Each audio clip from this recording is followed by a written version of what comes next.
ಅರ್ಥವಾಯ್ತಲ್ಲ? ಆದ್ದರಿಂದ ಯತಃ ಸತ್ಯಂ ಯಥೋ ಧರ್ಮ ಯಥೋ ಶ್ರೀ ರಾಜ್ಯವಂ ಯತಃ ತಥೋ ಭವತಿ ಗೋವಿಂದ ಯತಃ ಕೃಷ್ಟ ತಥೋ ಜಯ ಪೃಥಿವೀಂಚ ಅಂತರಿಕ್ಷಂಚ ದಿವಂಚ ಪುರುಷೋತ್ತಮ ವಿಚೇಷ್ಟಗತಿ ಭೂತಾತ್ಮ ಕ್ರೀಡನ್ನಿವ ಜನಾರ್ದನ.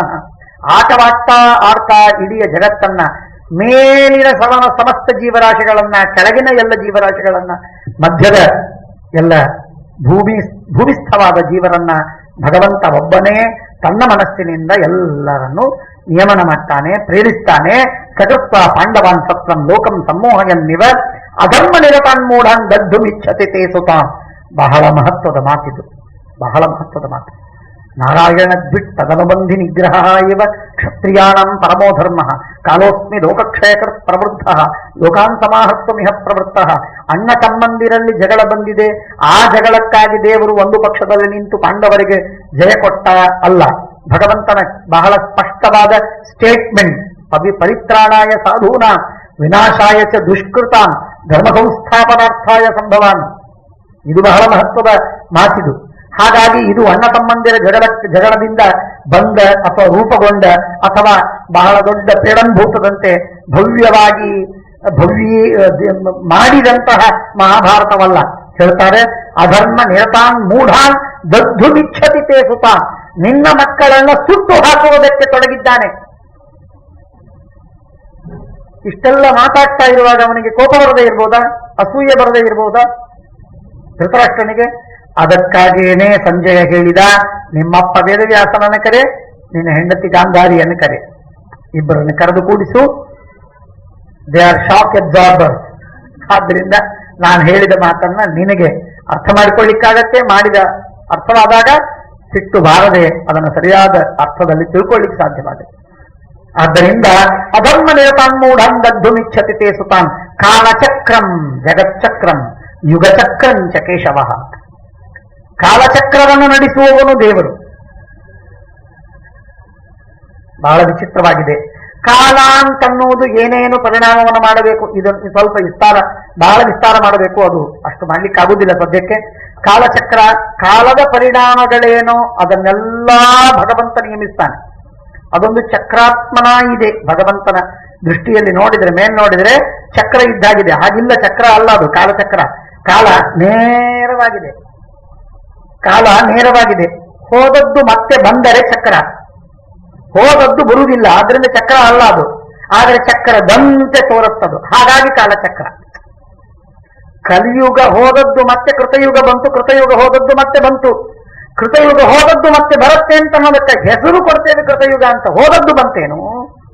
ಹೋದದ್ದು ಬಂದಿಲ್ಲ, ಹೋದದ್ದು ಹೋಯಿತು. ಬರೋದು ಹೊಸದೇ, ಹೋದದ್ದು ಬರುವುದಿಲ್ಲ. ಚಕ್ರದಲ್ಲಿ ಹಾಗಲ್ಲ. ಚಕ್ರದಲ್ಲಿ, ವಾಹನದ ಚಕ್ರದಲ್ಲಿ ಮೇಲಿದ್ದದ್ದು ಕೆಳಗೆ, ಕೆಳಗಿದ್ದದ್ದು ಮೇಲೆ, ಮೇಲಿದ್ದದ್ದು ಕೆಳಗೆ, ಮತ್ತೆ ಮತ್ತೆ ಅದೇ ರಿಪೀಟ್ ಆಗತ್ತೆ. ಅದು ಚಕ್ರ. ಇದು ಚಕ್ರವಲ್ಲ ನಿಜವಾಗಿ, ಆದರೂ ಚಕ್ರ ಅಂತ ಕರಿಬೇಕು. ಯಾಕಂದ್ರೆ ಹೆಸರು ಅದೇ ಕೊಡ್ತೇವಲ್ಲ. ಕೃತ, ತ್ರೇತ, ದ್ವಾಪರ, ಕಲಿ, ಅಥವಾ ಅದೇ ಮನ್ವಂತರಗಳು, ಅದೇ ಕಲ್ಪಗಳು, ಅದೇ ವಿಭಾಗಗಳು, ಅದೇ ಹಗಲು ರಾತ್ರಿ, ಅದೇ ಚೈತ್ರ ವೈಶಾಖ, ಅದೇ ಶುಕ್ರವಾರ ಶನಿವಾರ ಭಾನುವಾರ. ಹಾಗಾಗಿ ಕಾಲ ಚಕ್ರವಾಗಿದೆ. ಇಲ್ಲದೇ ಇದ್ರೆ ಕಾಲ ಚಕ್ರವಲ್ಲ. ಕಾಲ ಇದು ಸ್ಟ್ರೇಟ್ ಲೈನ್, ಎಂದೆಂದಿಗೂ ಚಕ್ರ ಅಂತ ತಿಳಿಬಾರದು. ಆದ್ದರಿಂದ ಕಾಲಚಕ್ರಂ ಇದು ಈ ತರ. ಜಗಚ್ಚಕ್ರಂ, ಜಗತ್ತೂ ಅಷ್ಟೇ. ಜಗತ್ತಿನಲ್ಲಿ ಕೆಲವು ಚಕ್ರ ಇದೆ. ಜಗತ್ತಿನಲ್ಲಿ ಚಕ್ರ ಇದೆ. ಯಾಕೆ? ಹುಟ್ಟಿದವರು ಸಾಯ್ತಾರೆ, ಸತ್ತವರು ಹುಟ್ಟುತ್ತಾರೆ. ಆದ್ದರಿಂದ ಇದೊಂದು ಚಕ್ರ. ಸತ್ತ ನಾಶವಾದ ಪ್ರಕೃತಿಯೆಲ್ಲ ಮತ್ತೆ ಹುಟ್ಟಿ ಬರ್ತದೆ, ಹುಟ್ಟಿದ ಜಗತ್ತೆಲ್ಲ ಮತ್ತೆ ನಾಶವಾಗುತ್ತೆ. ಯದ್ಯಪಿ ನಾಶವಾದದ್ದೇ ಹುಟ್ಟುವುದಿಲ್ಲ, ನಾಶವಾದದ್ದು ಯಾವುದು ಕಾರ್ಯವೋ ಅದರ ಉಪಾದಾನ ಕಾರಣ ಯಾವುದು ಅದು ಮತ್ತೆ ಹುಟ್ಟಿ ಬರ್ತದೆ, ಇತ್ಯಾದಿ ವೇದಾಂತ. ಆದ್ದರಿಂದ ಜಗಚ್ಚಕ್ರ.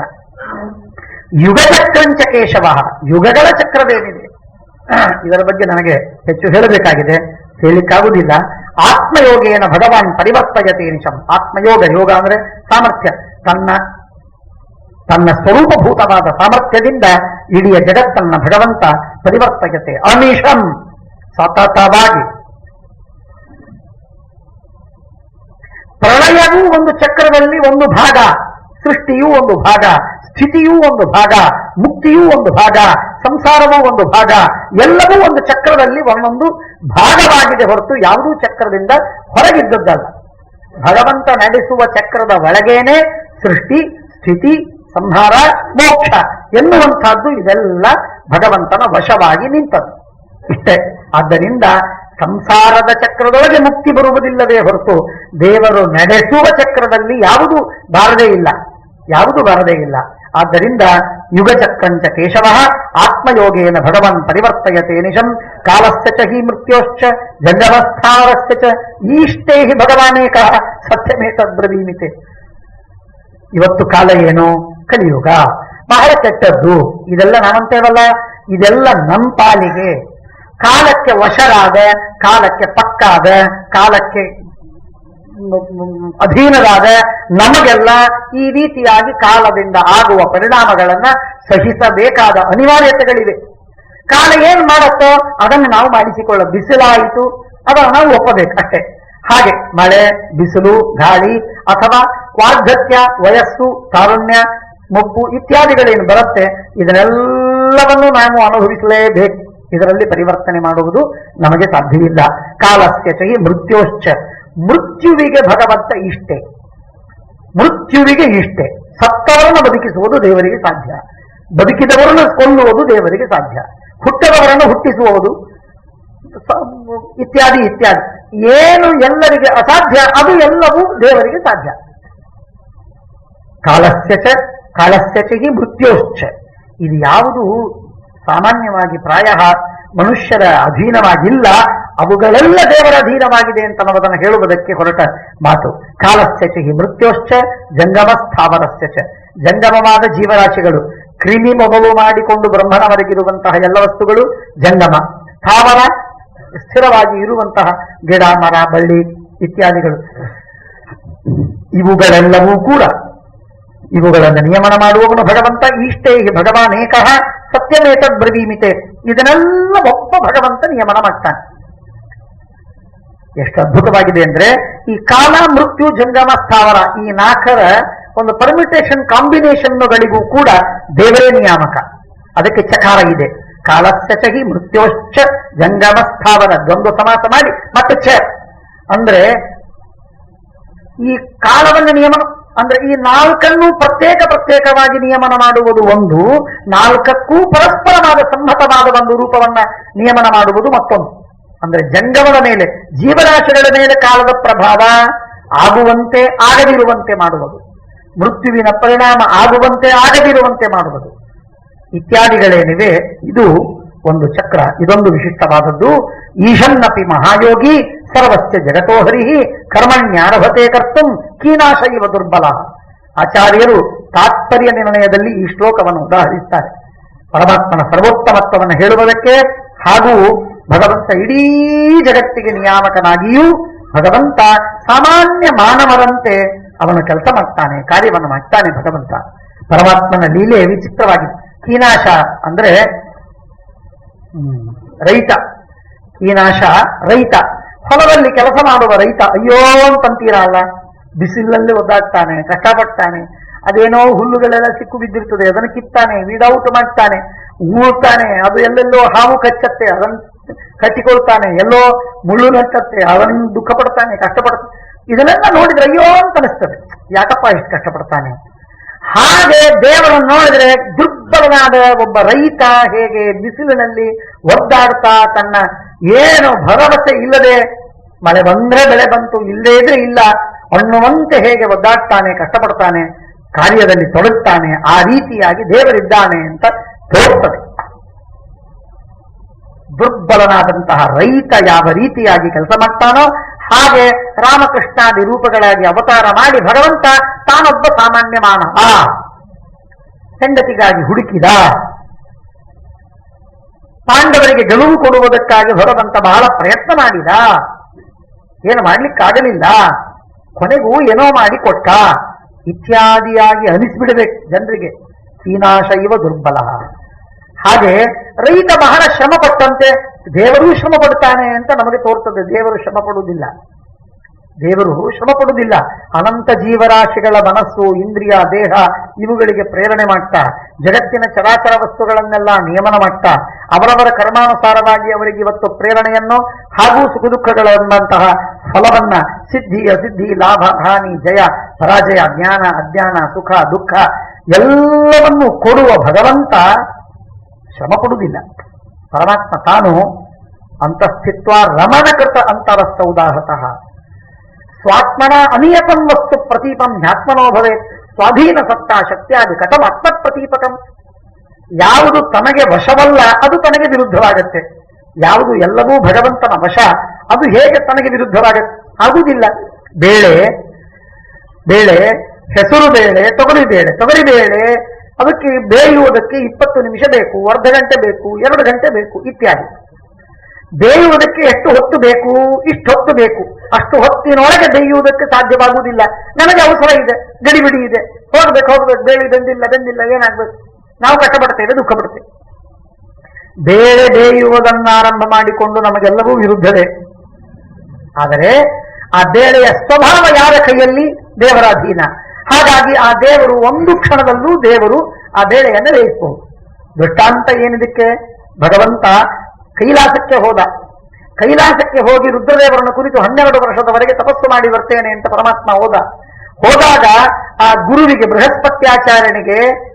ಬೃಹಸ್ಪತ್ಯಾಚಾರ್ಯನಿಗೆ ಒಂದು ದಿನದಲ್ಲಿ ನೀನಿಷ್ಟು ಸಂಚಾರ ಮಾಡು ಅಂತ ಆಜ್ಞೆ ಮಾಡಿಬಿಟ್ಟ. ಅವನು ಒಂದು ರಾಶಿಯಲ್ಲಿ ಸಂಚಾರ ಮಾಡಿದ್ರೆ 1 ವರ್ಷ ಬೃಹಸ್ಪತ್ಯಾಚಾರ್ಯ ಗುರು. ಹಾಗಾಗಿ ಗುರುವಿಗೆ ಇಷ್ಟು ಸಂಚಾರ ಮಾಡು ಅಂತ ಹೇಳಿದ. ಹಾಗಾಗಿ ಅವನಿಗೆ ಬೇಕಾದಷ್ಟು ಕಾಲ ಮುಗದೇ ಹೋಯ್ತು. ಒಂದು ದಿನದಲ್ಲಿ ಕಾಲಚಕ್ರ ಎಲ್ಲ ಮುಗಿಸಿಬಿಟ್ಟ ಪರಮಾತ್ಮ. ಶ್ವಾಸಕಾಲೇ ರಕಲ್ಪಯತ ಅಂತ ಹಾಗೆಲ್ಲ ಹೇಳ್ತಾರೆ. ಹೇಳುವ ತಾತ್ಪರ್ಯವೇನು ಅಂದ್ರೆ ಜಗತ್ತಿನ ಸ್ವಭಾವವನ್ನು ನಿಯಮನ ಮಾಡುವ ಶಕ್ತಿ ಭಗವಂತನಿಗೆ ಉಂಟು. ಆದ್ದರಿಂದ ಈಶನ್ನಪಿ ಮಹಾಯೋಗಿ. ಯೋಗ ಅಂದ್ರೆ ಸಾಮರ್ಥ್ಯ, ಈ ಮಹಾಯೋಗಿ ಅಂದ್ರೆ ಮಹಾ ಸಾಮರ್ಥ್ಯ. ಯಾವುದಕ್ಕಿಂತಲೂ ಮಹಾ ಸಾಮರ್ಥ್ಯ. ನಾವೆಲ್ಲ ಹೇಳ್ತಿರ್ತೇವೆ ಮಹಾಪಂಡಿತರು, ಮಹಾ ಸಾಮರ್ಥ್ಯ, ಹಾಗೆ ಹೀಗೆ. ಏನು ಮಹಾ ಅಂತ ಅನ್ನೋದು ರಿಲೇಟಿವ್ ಟರ್ಮ್, ರಿಲೇಟಿವ್ ಟರ್ಮ್. ಹಾಗಾಗಿ ಅದು ಅದು ಅದು ಅದು ಅದು ನಿಷ್ಕೃಷ್ಟವಾದ ಅರ್ಥವನ್ನು ಹೇಳುವುದಿಲ್ಲ. ಆದರೆ ಇಲ್ಲಿ ನಿಷ್ಕೃಷ್ಟ ಅರ್ಥವನ್ನೇ ಹೇಳ್ತದೆ. ಯಾಕೆ ಅಂದ್ರೆ ಮಹಾಯೋಗಿ ಅಂತ ಹೇಳ್ತಾ ಸರ್ವಸ್ಯ ಜಗತೋ ಹರಿಹಿ ಅಂತಂತಾರೆ. ಹಾಗಾದ್ರೆ ಎದುರಾಗಿ ಪ್ರತಿಯೋಗಿಯಾಗಿ ಇದ್ದದ್ದು ಯಾವುದು? ಎದುರಾಗಿ ಇದ್ದದ್ದು ಯಾವುದು? ಜಗತ್ತು. ಸಮಸ್ತವಾದ ಜಗತ್ತು ಎದುರಾಗಿದೆ. ಅದಕ್ಕೆ ಮಹಾಯೋಗಿ, ಮಹಾಶಕ್ತಿಶಾಲಿ ಅಂದ್ರೆ ಜಗತ್ತಿಗಿಂತಲೂ ಅತ್ಯದ್ಭುತವಾದ ಶಕ್ತಿ ಉಳ್ಳವ ಅಂತೇ ಅರ್ಥ ಬಂತು. ಹಾಗಾಗಿ ಅನಂತವಾದ ಶಕ್ತಿ ಇದ್ದ ಭಗವಂತ ಈಶನ್ನಪಿ ಇಡೀ ಜಗತ್ತನ್ನು ನಿಯಮನ ಮಾಡ್ತಾ ತಾನು ಕರ್ಮಣ್ಯಾರಭತೆ. ಒಬ್ಬ ಸಾಮಾನ್ಯ ಮಾನವನಂತೆ ಕರ್ಮವನ್ನು ಮಾಡ್ತಾ ಇರ್ತಾನೆ, ಕೆಲಸವನ್ನು ಮಾಡ್ತಾನೆ. ಇದೆಲ್ಲ ನನ್ನ ಕರ್ತವ್ಯ, ನಾನು ಮಾಡ್ತೇನೆ ಅಂತ ತೋರಿಸ್ತಾ ಇರ್ತಾನೆ. ತೇನ ಇದರಿಂದ ಏನ್ ಮಾಡ್ತಾನೆ ಭಗವಂತ? ಬಹಳ ಸ್ಪಷ್ಟವಾಗಿ ಹೇಳ್ತಾರೆ. ಇದು ದೇವರೆಲ್ಲ ಲೀಲೆ, ದೇವರೆಲ್ಲ ಕ್ರೀಡೆ, ದೇವರೆಲ್ಲ ಮಾಯೆ, ಕಪಟ ನಾಟಕ ಸೂತ್ರಧಾರಿ. ಆಚಾರ್ಯ ಹೇಳುವ ಮಾತಲ್ಲ, ಮಹಾಭಾರತ ಸ್ಪಷ್ಟವಾಗಿ ಹೇಳುತ್ತೆ. ತೇನ ವಂಚಯತೆ ಲೋಕಾನ್ ಮಾಯಾ ಯೋಗೇನ ಕೇಶವ. ತೇನ ವಂಚಯತೆ ಲೋಕಾನ್. ಅದರಿಂದ ಭಗವಂತ ತಾನೊಬ್ಬ ಸಾಮಾನ್ಯ ಅಂತ ತೋರಿಸಿ ಬಿಡ್ತಾನೆ.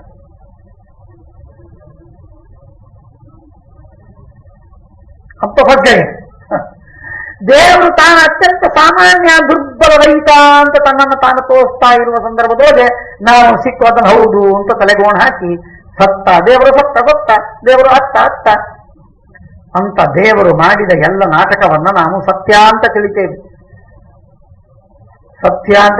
ನಾಟಕವನ್ನು ಸತ್ಯ ಅಂತ ತಿಳಿದ್ರೆ ಹೇಗೆ ಗತಿ?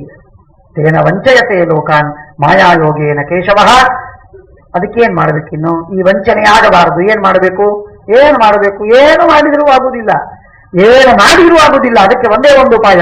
ಏತಮೇವ ಪ್ರಪದ್ಯಂತೆ ನತೆ ಮುಚ್ಯಂತಿ ಮಾನವಾಹ. ಆ ದೇವರಿಗೆ ಪ್ರಪಂಚವಾಗಿ ಶರಣು ಹೋದವರಿಗೆ ಮಾತ್ರ ಅವರಿಗೆ ಮೋಹ ಇಲ್ಲ, ಮೋಹ ಪರಿಹಾರ. ಅದಿಲ್ಲದೆ ಇದ್ರೆ ಈ ಮೋಹಚಕ್ರದಲ್ಲಿ ಬೀಳುವೆ, ವಂಚನೆಯಾಗೋದೆ. ತಮೇವ ಚಾದ್ಯಂ ಪುರುಷಂ ಪ್ರಪದ್ಯೇತ ಯತಃ ಪ್ರವೃತ್ತಿ ಪ್ರಸತಾ ಪುರಾಣಿ. ಗೀತೆಯಲ್ಲಿ ಪರಮಾತ್ಮ ಹೇಳ್ತಾನೆ. ಹಾಗೆ ಇದಕ್ಕಾಗಿ ಭಗವಂತನಿಗೆ ಶರಣು ಹೋಗಬೇಕು. ವಿಮರ್ಶೋಸ್ಯಸ್ಯ ಛೇದ. ಜಗತ್ತಿನ ಛೇದ ವಿಮರ್ಶೆ ಆಗಬೇಕಾದರೆ ಜಗತ್ತು ಯಾವುದು ಸಾರ, ಯಾವುದು ಅಸಾರ, ಯಾವುದು ದೇವರು, ಯಾರು ಸರ್ವೋತ್ತಮ, ಯಾರಲ್ಲ, ಭಗವಂತ ಇದಕ್ಕೆಲ್ಲ ಕಾರಣ ಅಂತ ತಿಳಿದುಕೊಳ್ಳಬೇಕಾದರೂ ದೇವರಿಗೆ ಶರಣು ಹೋಗಬೇಕು. ದೇವರು ಶರಣು ಹೋದರೆ ಮಾತ್ರ ನಮಗೆ ಈ ತಿಳುವಳಿಕೆ ಮನಸ್ಸಿನಲ್ಲಿ ಮೂಡುವುದು ಸಾಧ್ಯ. ಏತಮೇವ ಪ್ರಪದ್ಯಂತೆ ನತೆ ಮುಚ್ಯಂತೆ ಮಾನವಾಹ. ಮಾಮೇವ ಯೇ ಪ್ರಪದ್ಯಂತೆ ಮಾಯಾಮೇತಾಂ ತರಂತಿತೆ. ಕೃಷ್ಣ ಪರಮಾತ್ಮ ಗೀತೆಯಲ್ಲಿ ಹೇಳಿದ ಮಾತು, ಅದರ ಬೇರೆ ಶಬ್ದ. ಧೃತರಾಷ್ಟ್ರ ಉವಾಚ ಕಥಂ ತ್ವಂ ಮಾಧವಂ ವೇತ್ತ ಸರ್ವಲೋಕ ಮಹೇಶ್ವರಂ ಕಥಮೇನಂ ನವೇದಾಹಂ ತನ್ಮಮಾಚಕ್ಷ ಸಂಜಯ. ಅಯ್ಯ ಸಂಜಯ, ನೀನು ದೇವರನ್ನ ಸರ್ವೋತ್ತಮ ಅಂತ ತಿಳಿದೀಯಲ್ಲ, ಸಂತೋಷ. ಇದು ಹೇಗೆ ನಿಮ್ಗೆ ಜ್ಞಾನ ಆಯ್ತು? ನನಗೆ ಯಾಕೆ ತಿಳಿತಾ ಇಲ್ಲ? ನನಗೆ ಯಾಕೆ ಗೊತ್ತಾಗಿಲ್ಲ? ಬಹಳ ದೊಡ್ಡ ಸಮಸ್ಯೆ ಇದು. ಅಂದರೆ ಜಗತ್ತಿನ ಒಂದು ಸಮಸ್ಯೆ. ಜಗತ್ತಿನಲ್ಲಿ ಎರಡು ಹೋಳು, ಜಗತ್ತಿನಲ್ಲಿ ಎರಡು ಭಾಗ. ಒಂದು ವಿಶ್ವಾಸಿಕರು, ಇನ್ನೊಂದು ಅವಿಶ್ವಾಸಿಗಳು. ಕೆಲವರು ಶ್ರದ್ಧಾಳುಗಳು, ಕೆಲವರು ಅಶ್ರದ್ಧಾಳುಗಳು. ಕೆಲವರು ಜ್ಞಾನಿಗಳು, ಕೆಲವರು ಅಜ್ಞಾನಿಗಳು. ಕೆಲವರು ನಂಬಿದವರು, ಕೆಲವರು ನಂಬದೇ ಇದ್ದವರು. ನಂಬಿದವರಿಗೆ ಸಮಸ್ಯೆ ಇಲ್ಲ, ನಮಗೆ ಇದೆ ಅವರಿಗೆ. ಹಾಗಾಗಿ ಅವರು they are satisfied with their own belief or trust of faith, whatever it is. ಆದರೆ ನಂಬದಿದ್ದವರಿಗೆ ಫೆನ್ಸಿನ ಮೇಲೆ ಕೂತಿರ್ತಾರೆ ನೋಡಿ. ನಂಬದೇ ಇದ್ದಂತಹ ತಮಗೆ ನಂಬಿಕೆ ಇಲ್ಲ ಅಂತನ್ನೋದೇ ಒಂದು ಘಮಂಡಿರುತ್ತೆ. ಅವರಿಗೇನು ಸಮಸ್ಯೆ ಇರುವುದಿಲ್ಲ. ನಮಗೇನು ನಂಬಿಕೆ ಇಲ್ಲ, ನಾವೆಲ್ಲ ಒಪ್ಪುದಿಲ್ರಿ, ನಾನ್ ಸೆನ್ಸ್ ಹಂಬದ್ ಅಂತಂತ ಬೈತಾ ಓಡಾಡ್ತಿರ್ತಾರೆ ಉನ್ಮತ್ತರು. ಎದೆಶಿಟಿಸಿ ಆಮೇಲೆ ಅವರ ತಲೆ ಮುರಿದು ಹೋಗುತ್ತೆ, ಅದು ಮತ್ತೆ. ಅಂಥವರಿಗೆ ಸಮಸ್ಯೆ ಇಲ್ಲ, ಅವರಿಗೆ ಅಹಂಕಾರಿಗಳವರು. ಆದರೆ ಕೆಲವರಿಗೆ ಸಮಸ್ಯೆ. ನಂಬಿಗಸ್ತರನ್ನ ನೋಡ್ತಾರೆ, ಅವರಿಗೆ ನಂಬಿಕೆ ಇದೆ, ಆದರೆ ಆ ನಂಬಿಕೆ ನಮಗಿಲ್ಲ. ಯಾಕಿಲ್ಲ? ಬರುವುದಿಲ್ಲ, ಬರುವುದಿಲ್ಲ, ಬರುವುದಿಲ್ಲ. ಮಾಡ್ತಾರೆ. ಜಪ ಮಾಡು ಅಂದ್ರೆ ಮಾಡ್ತಾರೆ, ಪೂಜೆ ಮಾಡು ಅಂದ್ರೆ ಮಾಡ್ತಾರೆ, ಪಾರಾಯಣ ಮಾಡು ಅಂದ್ರೆ ಮಾಡ್ತಾರೆ, ಪಾಠಕ್ಕೆ ಓದು ಅಂದ್ರೆ ಓದ್ತಾರೆ, ಬೆಳಗಿನಿಂದ ಸಾಯಂಕಾಲದವರೆಗೆ ಭಜನೆ ಮಾಡು, ಏಕಾದಶಿ ಜಾಗರ, ಏನ್ ಮಾಡು ಅಂತ ಹೇಳ್ತೀರೋ ಮಾಡ್ತಾರೆ. ಕೆಲವರು ಮಾಡೋರು ಇರ್ತಾರೆ, ಇಲ್ಲ ಅಂತೇನಿಲ್ಲ. ಆದರೆ ಒಳಗಿನಿಂದ ನಂಬಿಕೆ ಅಂತನ್ನೋ ಆನಂದ ಏನಿದೆ ನೋಡಿ, ಅದು ಬರುವುದಿಲ್ಲ. ಆ ನಂಬಿಕೆ ಭಕ್ತಿ ಇದೆರಡು ಬೇರೆ ಬೇರೆ ವಸ್ತು ಇರಲಿ. ಅಂತೂ ಆ ನಂಬಿಕೆ ಆಗಲಿ ಆ ಭಕ್ತಿ ಆಗಲಿ ಬರುವುದಿಲ್ಲ. ಅದು ಬರದೇ ಇದ್ದದ್ದರಿಂದ ವಣ ಇರುತ್ತೆ, ಎಲ್ಲ ವಣ ಇರ್ತದೆ. ಹಾಗಾಗಿ ಆ ಮಾಡುವ ಎಲ್ಲ ಕ್ರಿಯೆಯಲ್ಲಿ ಈ ಗ್ರೀಸ್ ಹಾಕದೇ ಇದ್ರೆ ಯಂತ್ರ ಹೇಗೆ ಶಬ್ದ ಮಾಡುತ್ತಲ್ಲ ಹಾಗೆ ತಿರುಗ್ತಿರ್ತದೆ ಯಂತ್ರ. ಆದರೆ ಆ ಥರ ನಮಗೆ ಅನುಭವ ಬರ್ತದೆ ಯಾರಿಗೆ ನಂಬಿಕೆ ಇಲ್ಲ, ಆದರೆ ಕ್ರಿಯೆ ಮಾತ್ರ ಇದೆ. ಭಕ್ತಿ ಇಲ್ಲ, ಆದರೆ ಧರ್ಮದ ಬಾಹ್ಯ ಆಚರಣೆ ಇದೆ. ಅಂಥವರಿಗೆ ಈ ಸಮಸ್ಯೆ ಬರ್ತದೆ. ಅವರು ಈ ಪ್ರಶ್ನೆಯನ್ನು ಮಾಡಿಕೊಳ್ತಾರೆ, ಹಾಗಾದ್ರೆ ನಿನಗೆ ನಂಬಿಕೆ ಬಂತ ಹೇಗೆ? ಪ್ರಹ್ಲಾದರಾಜರಿಗೂ ಇದೇ ಪ್ರಶ್ನೆ ಕೇಳಿದ್ದು ಭಾಗವತದಲ್ಲಿ. ಇಲ್ಲೂ ಸಂಜಯನಿಗೆ ಇದೇ ಪ್ರಶ್ನೆ ಕೇಳ್ತಾ ಇದ್ದಾನೆ. ಕಥಂ ತ್ವಂ ಮಾಧವಂ ವೇತ್ತ ಸರ್ವಲೋಕ ಮಹೇಶ್ವರಂ ಕಥಮೇನಂ ನವೇದಾಹಂ ತನ್ಮಮಾಚಕ್ಷ ಸಂಜಯ ಶೂಲರಾಜನ್ನತೆ ವಿದ್ಯಾ ಮಮ ವಿದ್ಯಾ ನ ಹೀಯತೆ. ಅಣ್ಣ ಧೃತರಾಷ್ಟ್ರ, ನಿನಗೆ ವಿದ್ಯೆ ಬರುವುದಿಲ್ಲ, ಭಗವಂತನ ತತ್ವಜ್ಞಾನ ನಿನಗೆ ಬರ್ಲಿಕ್ಕೆ ಸಾಧ್ಯವಿಲ್ಲ, ನನಗೆ ಹೋಗುವ ಸಾಧ್ಯವಿಲ್ಲ. ಮತರನ್ನ ಕೃಷ್ಣೆ ಪರತಸ್ವತೋವ ಅಂತ ಹೇಳಿದಾಗ ನಿನಗೆ ಬರುವುದಿಲ್ಲ, ನನಗೆ ಹೋಗುವುದಿಲ್ಲ. ವಿದ್ಯಾಹೀನ ಸಮೋದ್ಭಕ್ತ ನಾಭಿಜಾನಾತಿ ಕೇಶವ. ಯಾರಿಗೆ ವಿದ್ಯೆ ಇಲ್ಲ, ಶಾಸ್ತ್ರ ಓದ್ಲಿಲ್ಲ, ಅವನು ತಮೋದ್ಭಸ್ತ, ಅಜ್ಞಾನದಲ್ಲಿ ಸತ್ತು ಬಿದ್ದ, ಆ ಕೊಳಚೆಯಲ್ಲಿ ಸತ್ತು ಬೀಳ್ತಾನೆ, ಅವನಿಗೆ ಉದ್ಧಾರವಾಗುವುದಿಲ್ಲ. ಅವನು ವಿದ್ಯೆ ಬೇಕು, ದೇವರನ್ನು ತಿಳಿಯುವುದಕ್ಕೆ, ದೇವರನ್ನು ನಂಬುವುದಕ್ಕೆ ಶಾಸ್ತ್ರವನ್ನು ಓದಬೇಕು, ಕಣ್ ತೆರಿಬೇಕು, ಜ್ಞಾನಾಂಜನ ಶಲಾಕೆಯ ಚಕ್ಷುರುನ್ಮೀಲಿತವಾಗಬೇಕು. ಅಂದಾಗ ದೇವರು ಅನ್ನುವ ಸತ್ಯವನ್ನ ತತ್ವವನ್ನ ತಿಳ್ಕೊಳ್ಳಿಕ್ಕ ಇದನ್ನು ಹೊರಗಲ್ಲಿ ಹಚ್ಚಬೇಕು. ಶಾಸ್ತ್ರವನ್ನು ಓದುವುದು ಒಂದು. ನಾನು ಒಂದು ಸ್ಟೇಟ್ಮೆಂಟ್ ಮಾಡ್ತೀನಿ, ತಪ್ಪಲಿಬೇಕು. ಶಾಸ್ತ್ರ ಓದಿದರೂ ನಂಬಿಕೆ ಬರುತ್ತೆ ಅಂತ 100% ಹೇಳಲಿಕ್ಕಾಗುವುದಿಲ್ಲ. ಅನೇಕರನ್ನು ನೋಡ್ತೇವೆ ಜಗತ್ತಿನಲ್ಲಿ, ಶಾಸ್ತ್ರ ಓದಿದವರಿಗೂ ಕೂಡ ನಂಬಿಕೆ ಪೂರ್ಣ ಇರುವುದಿಲ್ಲ. ಇರ್ತದೆ, ಸಾಕಷ್ಟು ಇರುತ್ತೆ, ಬಂದಿರುತ್ತೆ. ಆದರೆ ದೇವರು ಇದ್ದರೆ, ಇದನ್ನು ನಾನು ಮಾಡದೇ ಇದ್ರೆ ಎಲ್ಲಾದ್ರೂ ತೊಂದರೆ ಆದೀತು ಅನ್ನೋ ಭಯದಿಂದ ಮಾಡ್ತಾನೆ. ದೇವರು ಇದ್ದೇ ಇದ್ದಾನೆ, ನಾನು ಮಾಡೇ ಮಾಡ್ತೀನಿ ಅಂತ ಮಾಡುವುದಿಲ್ಲ. ಆ ಚೇತ್ ಅಂತನ್ನುವ ಇಫ್ಸ್ ಅಂಡ್ ಬಟ್ಸ್ ಅಲ್ಲಿ ಸೇರಿರುತ್ತೆ. ದೇವರು ಇದ್ರೆ, ನಾನು ಮಾಡದೇ ಇದ್ರೆ ಗ್ರಹಣದ ದಿವಸ ಉಪವಾಸ ಮಾಡಬೇಕು, ಮಾಡದೇ ಇದ್ರೆ ಏಕಾದಶಿ ಉಪವಾಸ ಮಾಡಬೇಕು, ಮಾಡದೇ ಇದ್ರೆ ದೇವರು ಇದ್ರೆ, ನಾನು ಉಪವಾಸ ಮಾಡದೇ ಇದ್ರೆ ನನಗೇನಾದ್ರೂ ತೊಂದರೆ ಆಗತ್ತೆ, ಆದ್ರಿಂದ ನಾನು ಉಪವಾಸ ಮಾಡ್ತೀನಿ. ಈ ಚೇತುಗಳಿಂದ ಕೂಡಿದ ಚೀತ್ಕಾರ ಕೂಡಿದ ಈ ವಿಶ್ವಾಸ ಉಪಯೋಗ ಇಲ್ಲ. ಅಷ್ಟ ದೇವರು ಇದ್ದಾನೆ, ದೇವರ ಕಲ್ಯಾಣ ಮಾಡ್ತಾನೆ, ನಾ ಪ್ರವೃತ್ತಿರುವ ಅಂತನ್ನುವ ವಿಶ್ವಾಸದಿಂದ ತಾನು ಮಾಡುದು ಪೂರ್ಣ ಭಗವತೆ. ಇದರಲ್ಲೇ ಸಂದೇಹ ಇದೆ. ಇದನ್ನು ಹೊರಗಲ್ಲಿ ಹೆಚ್ಚಿ ತಿಕ್ಕಿಕೊಳ್ಳುವ ಪ್ರಯತ್ನವನ್ನು ಮಾಡಬೇಕು ತನ್ನನ್ನು ತಾನು.